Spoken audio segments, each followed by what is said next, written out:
Would you rather have a Destiny son or a hasanabi daughter? Nah, I'm just messing. In this video, we're going to be diving into Destiny's recent public use of the N-word. For those of you who don't know, Destiny has recently been receiving flack for using the N-word on his Bridges podcast. What's up? What up, Nick? And also using the N-word in a response tweet to Hassan, calling out Destiny in part for his use of the N-word on his podcast. First and foremost, I would like to state that I am almost absolutely certain that Destiny is not actually racist.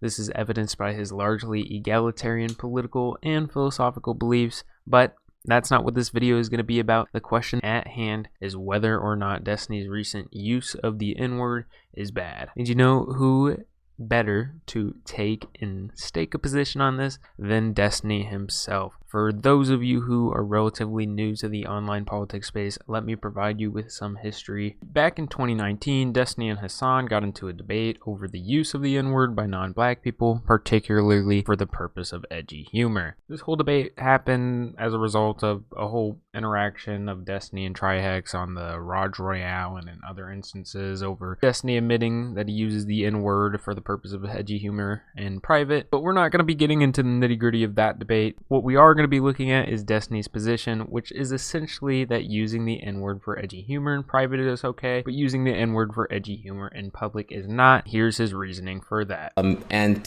for you to publicly admit that you use it in private does breed an influence upon your very sizable fan base. And if I stand by the sidelines aware of what you said publicly, then am I not condoning that or allowing that behavior on my behalf? Because I'm not objecting to it. So I don't want to be like your token black friend who gave you the N-word pass essentially when you do that.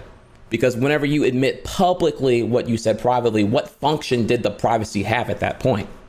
Well, the function is that I don't repeat those types of jokes publicly. I think there's a big difference between saying I use edgy humor privately versus these are the jokes that I say, aren't they funny? I think there's a huge difference between I think there's a world of difference between those two positions. People try to present them the same, but we can run through a million examples. I think that they're substantially different. And honestly, there's not really much more input that's necessary here. I tend to believe that both of these instances are irresponsible and potentially harmful, as it may encourage his fans to act in ways that are racist and insensitive, since they'll see their favorite creator doing it that they might look up to, which may make people feel like they have some sort of green light to use the N-word publicly for what they perceive as jokes as well. And the interpretation of what that green light entails is going to be very different over a bunch of online hooligans. Going forward, Destiny should probably publicly apologize, but at the bare minimum, disavow that kind of behavior. Anyway, that's it for this video. I know it was fairly short, but if you liked it, drop a like, subscribe, turn on post notifications to not miss another video in the future, and if you want to join a community to hang out with some like-minded people, go ahead and join the Discord. The invite is right there on the screen. Peace.